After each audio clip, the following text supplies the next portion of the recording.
ओम श्री गणेशाय नमः। राधे राधे। गुरु ब्रह्मा गुरु विष्णु गुरु देवाय महेश्वराय गुरु साक्षात पर ब्रह्म तस्मै श्री गुरुवे नमः। पुरुषोत्तम मातम अध्याय 12वां। शंकर के चले जाने पर वह बाला कांतिहीन श्वास पर श्वास लेती हुई भयभीत होकर आंखों में आंसू लाकर रोने लगी। इसी प्रकार दुख से बहुत सा काल व्यतीत हो गया। फिर वह तपस्वी भी बलवान काल के वश हो गई। उसी समय बड़े धर्मात्मा राजा द्रुपद ने उत्तम यज्ञ किया। उस यज्ञ कुंड में से एक कन्या उत्पन्न हुई।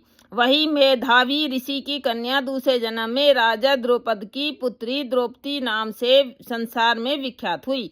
सो यह राजा द्रुपद के स्वयंवर में मछली की आंख बींदने पर अर्जुन को मिली। हे नारद, पुरुषोत्तम का अनादर करने से दुष्ट दुशासन ने इसके बालों को पकड़कर खींचा, परंतु उस समय वह बारंबार मेरे नामों को याद करने लगी। श्री कृष्ण कहने लगे कि यदि द्रौपदी को मैं भूल ही गया था तो भी मेरे को स्मरण आई, और हे राजन, मैं तत्काल ही गरुड़ पर चढ़कर आया और अनेक प्रकार से खींचे हुए चीर को इतना बढ़ाया कि दुशासन उसको खींचता हुआ अचेत होकर गिर गया। सदैव मेरे से स्नेह करने वाली और पतिव्रता को पुरुषोत्तम मास के अनादर से मैंने भी उसको त्याग दिया। पुरुषोत्तम मास का तिरस्कार करने वाली को मैं भी त्याग देता हूँ। इसलिए सब प्रकार से पुरुषोत्तम मास ऋषियों और देवताओं के भी सेवन योग्य हैं। फिर मनुष्यों को तो अत्यंत मनवांछित फल देने वाला है।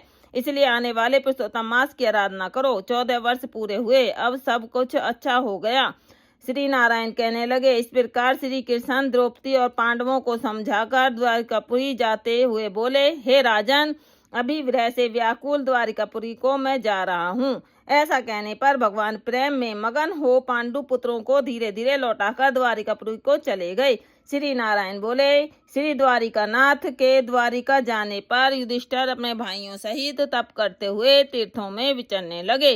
हे नारद, श्री भगवान के प्रिय पुरुषोत्तम मास को मन में धारण कर और श्री कृष्ण के वचन स्मरण कर अपने भाइयों और द्रौपदी से बोले, अहो, आप सबने पुरुषोत्तम का मातम सुना है। पुरुषोत्तम को बिना पूजे कोई कैसे सुखी रह सकता है। इस लोक में वही पूज्य, वही धन्य और वही श्रेष्ठ है जो अनेक प्रकार से भगवान पुरुषोत्तम की पूजा करता है। इस प्रकार सब तीर्थों में विचरते हुए पुरुषोत्तम मास के प्राप्त होने पर विधिवत उसका व्रत करने लगे और 14 वर्ष व्यतीत हो जाने पर श्री कृष्ण भगवान की कृपा से अंकटक राज्य को प्राप्त हुए। इसी प्रकार सूर्यवंशी राजा दृढ़धनवा भी पुरुषोत्तम के सेवन से पुत्र और पुत्रों तथा अनेक प्रकार के सुखों को भोगकर योगियों को भी अति दुर्लभ भगवान के लोक को गए।